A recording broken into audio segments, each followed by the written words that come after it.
ये दुख, ये दर्द, ये सब तेरे अंदर है।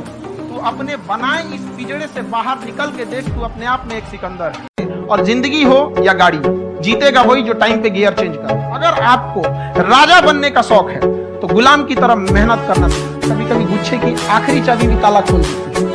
जो खुद को हराकर जीते हैं उन्हें आखिर मुश्किलें क्या हराएंगी। खान सर के कलम उठाने भर से ही वे सिर्फ सवाल बनकर रह जाएंगी। कौन है खान सर? गरीबी, तंगहाली, हालातों और किस्मत से जंग लड़कर जो हारा और फिर चट्टान की तरह उठ खड़ा हुआ, वह है खान सर। कई बार कंट्रोवर्सी का शिकार होकर जो नहीं झुका, वे हैं खान सर। खुद पर परेशानी लेकर जो बच्चों के साथ खड़ा रहा, वे हैं खान सर। जिम्मेदारियों ने जिसका बचपन मार दिया, लेकिन आज भी उनके स्वभाव में बचपना और खुशनुमापन झलकता है, वे हैं खान सर। बिहार की शान और हर बच्चे का मान है खान सर। खान सर, जिनका पूरा नाम शायद बहुत कम लोग जानते होंगे, क्योंकि उनको सब प्यार से खान सर कहकर ही पुकारते हैं। खान सर का पूरा नाम फैजल खान है। इनका जन्म सन 1993 ईस्वी में उत्तर प्रदेश के गोरखपुर में एक निम्न मध्यम वर्गीय परिवार में हुआ था। हालांकि उनके परिवार की आर्थिक स्थिति बहुत अच्छी नहीं थी। उनके पिता ठेकेदार थे जो कुछ कुछ समय अलग अलग स्थानों पर रहकर काम करते थे, जिस कारण खान सर और उनके बड़े भाई की पढ़ाई काफ़ी प्रभावित हुई। उनकी मां गृहिणी थीं। खान सर बचपन में काफ़ी शरारती थे।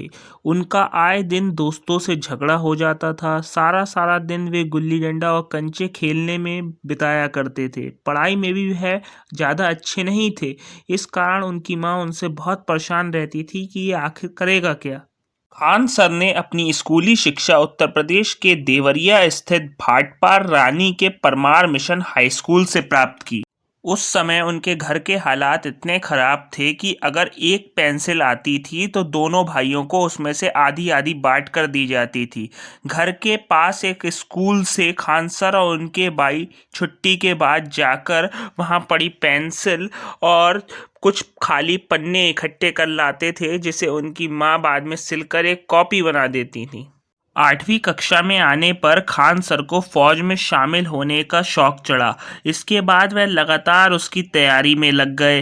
9वीं कक्षा में उन्होंने सैनिक स्कूल का एग्ज़ाम दिया, हालांकि उनका सिलेक्शन नहीं हो सका। इसके बाद उन्होंने पॉलिटेक्निक का एग्ज़ाम दिया, वहां भी रैंक ना अच्छी आने के कारण उन्होंने यह प्लान ड्रॉप आउट कर दिया। इसके बाद उन्होंने हाई स्कूल की पढ़ाई एक अंग्रेजी माध्यम के स्कूल से और इंटरमीडिएट की पढ़ाई एक हिंदी माध्यम के स्कूल से की।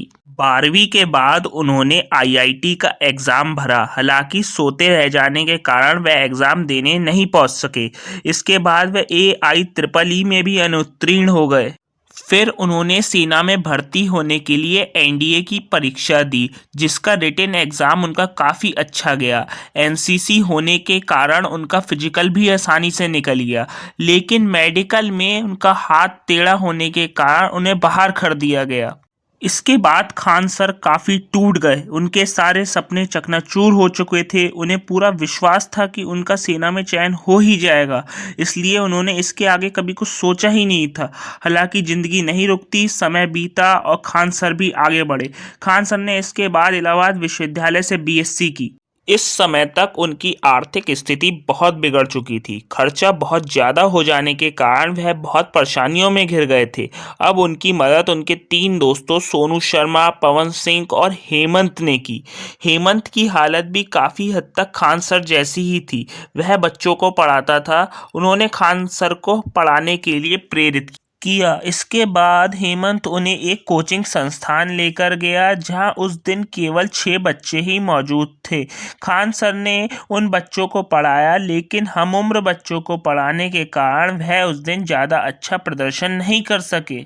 हालांकि पढ़ाने का बेहतर तरीका और बीच बीच में भोजपुरी में कुछ कुछ चुटकियां लेने के कारण बच्चे उनसे पढ़ने के लिए खिंचे आने लगे। मगर खान सर उस समय मजबूरी में पढ़ा तो रहे थे, लेकिन फौज में ना भर्ती हो पाना उनके मन को कहीं ना कहीं कचोट रहा था। बाद में उन्हें महसूस होने लगा कि जिंदगी में जो नहीं मिला उसके लिए दुखी होने का कोई मतलब नहीं है, लेकिन जो मिला है उसे बेहतर करने के अवसर तलाशने होंगे। उस समय खान सर को बच्चों का काफ़ी प्यार मिलने लगा था, लेकिन कोचिंग संचालक को यह पैसा कमाने का अच्छा अवसर दिखने लगा। उन्होंने खान सर से बच्चों की फीस बढ़ाने की बात कही, लेकिन खुद गरीबी का दंश झेल चुके खान सर बच्चों की मजबूरी अच्छी तरह समझते थे। उन्होंने पैसे बढ़ाने से साफ साफ मना कर दिया।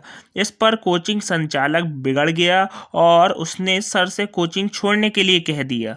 इसके बाद खान सर ने दूसरी और तीसरी कोचिंग भी ज्वाइन की, लेकिन हर जगह माहौल ऐसा ही था। हर कोचिंग संचालक गरीब बच्चों से पैसा खींचना ही चाहता था, उनका भला करने का उसका कोई मकसद नहीं था। इसके बाद खान सर ने पटना आकर अपना कोचिंग सेंटर खोलने का फैसला लिया, लेकिन गांव से आने और नए शहर की जानकारी न होने पर उन्होंने वहां के कुछ स्थानीय लोगों की मदद ली और खान जीएस रिसर्च सेंटर की शुरुआत की। फिर क्या, उन लोगों ने खान सर को कुछ समय बाद धोखा दे दिया। उनका पहले से ही कोचिंग हड़पने का मन था। 6 महीने बाद संस्थान की एक एक कुर्सी से लेकर कलम तक उन्होंने सब हड़प लिया। खान सर बिल्कुल सड़क पर आ गए। आखिर में ऐसी स्थिति आ गई कि उनकी जेब में सिर्फ 40 रुपए ही बचे। उनके पास घर तक लौटने के पैसे नहीं थे। घर वापस जाने के लिए बस का टिकट 90 रुपए का था और उनके पास उस समय उसमें भी 50 रुपए कम थे। हालात खराब होते देख खान सर बहुत परेशान हो गए और उन्हें अपना होश ही नहीं रहा। इसके बाद खान सर ने बैंक से लोन के लिए अप्लाई किया तो उन्हें बैंक वालों ने भी भगा दिया। फिर खान सर ने अपने पुराने पढ़ाए हुए बच्चों की मदद से दोबारा खान जीएस रिसर्च सेंटर चलाना शुरू किया। खान सर का हमेशा से ही उद्देश्य गरीब बच्चों को शिक्षित करना और उन्हें उनका मुकाम दिलाना रहा है। उन्होंने बहुत सारे बच्चों को मुफ्त शिक्षा प्रदान की है। इसके बाद धीरे धीरे सब पटरी पर लौटने ही लगा था कि कोविड-19 ने दस्तक दे दी। देश में लॉकडाउन लग गया, सारे कोचिंग संस्थान बंद हो चुके थे। इसके बाद खान सर को भी ऑनलाइन प्लेटफॉर्म पर पढ़ाने आना पड़ा। हालांकि ग्रामीण पृष्ठभूमि से आने के कारण उन्हें इन सब चीज़ों की ज़्यादा जानकारी नहीं थी। इसके बाद उन्होंने गांव में अपने एक दोस्त की फोटोस्टेट की दुकान में बोर्ड लगाकर बच्चों को पढ़ाना शुरू किया। शुरुआत में बड़ी तकलीफ़ों के बाद उन्होंने जैसे तैसे अपना यूट्यूब चैनल इस्टेब्लिश किया। उनका सफ़र यहीं नहीं रुका। आज उनका चैनल शिक्षा जगत का सबसे बड़ा चैनल बन चुका है। खान सर को पढ़ाने से रोकने के लिए उनके प्रतिद्वंदी उनकी कोचिंग पर एक बार बम से हमला भी करवा चुके हैं, जिसके बाद बच्चों ने ही उनकी कोचिंग की सुरक्षा का प्रबंध किया, जिसके बाद आज तक ऐसी कोई ज़रूरत नहीं कर सका। खान सर कई बार कंट्रोवर्सीज का भी शिकार हुए। उनके नाम को लेकर भी बड़ी कंट्रोवर्सी रही, लेकिन अपनी साफ छवि के कारण वह हर बार इन सब से पार पा गए। हाल में बीपीएससी में नॉर्मलाइजेशन के विरोध में चल रहे छात्र आंदोलन को भी खान सर ने समर्थन दिया, जिसमें भागादौड़ी के कारण खान सर की तबीयत भी खराब हो गई। नहीं बात कर रहे थे, गजब करते हैं हमारा। हम क्या करते हैं, आप गजब कर रहे हैं।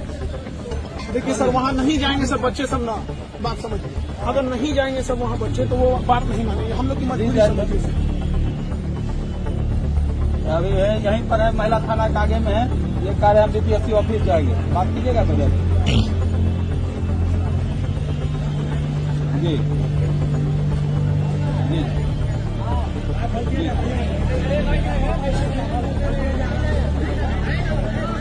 आपको नहीं जाएंगे तो देखिए, अब हमको आप डिटेल कीजिए या पूछ कीजिए। हम आपसे हम बच्चों के लिए, देखिए आप बात समझिए, हमारे लिए सबसे बड़ी जिम्मेदारी बच्चे हैं।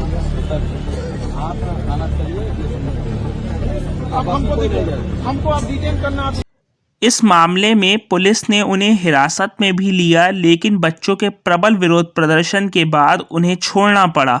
खान सर की तबीयत भी बिगड़ गई, जिस कारण वह 2-3 दिन अस्पताल में भी भर्ती रहे। आइए अब मैं आपको कुछ वो वीडियो क्लिप्स दिखाता हूं जिसमें आपको खान सर के पढ़ाने का तरीका, खान सर के बारे में कुछ जानकारियां मिलेंगी। कैसे कैसे वो एक चैनल जो मार्कर से पढ़ाना चालू किए, कभी ट्रेन आ जाती थी, कभी बकरी चिल्लाने लगती थी, बीच में से चिल्लाते रहते थे सबकी बकरियों पाले हैं क्या।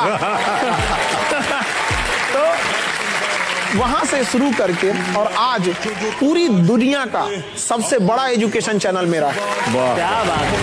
हमारी क्लासरूम में आने के बाद जाति धर्म भी अपना पहचान पीछे छोड़ देता है। जाति धर्म चाहे जिस जाति की है, आपकी जाति ऊंची है नीची है कोई मतलब नहीं है। जिस बेंच पे आज आप बैठे हैं उस बेंच पे कल कोई और जाति का बैठे है। ताज होटल में आके मासूमों को गोली मार दोगे, इसके बाद सोचो खान सर इज्जत से बतियाए। नसीब ठीक था उसका कि उस समय मनमोहन सिंह थे, नहीं तो इनके समय मार के चले तो ताज होटल कराची उड़ा देता ये आदमी। जैसे आपके ऊपर FIR हुआ तुरंत भाग जाइए कहां पर, कोर्ट।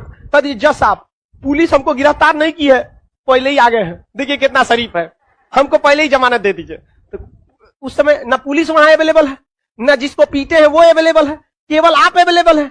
जज को क्या पता किसको कितना पीटे हैं, उसके लिए ऐसे 25 लोग मामला जाता है, कहता है सीधा लग रहा है, अग्रिम जमानत दे देते हैं, एंटीसिपेटरी बेल। अब एंटीसिपेटरी बेल मिल गया, अब घूमिए थाना में, कहे दरोगा साहब हमारे पे FIR हो लो एंटीसिपेटरी। समझ आ गया कि नहीं आ गया। आपको यह वीडियो कैसा लगा कमेंट में जरूर बताइएगा और वीडियो को लाइक, चैनल को सब्सक्राइब जरूर कीजिएगा। धन्यवाद।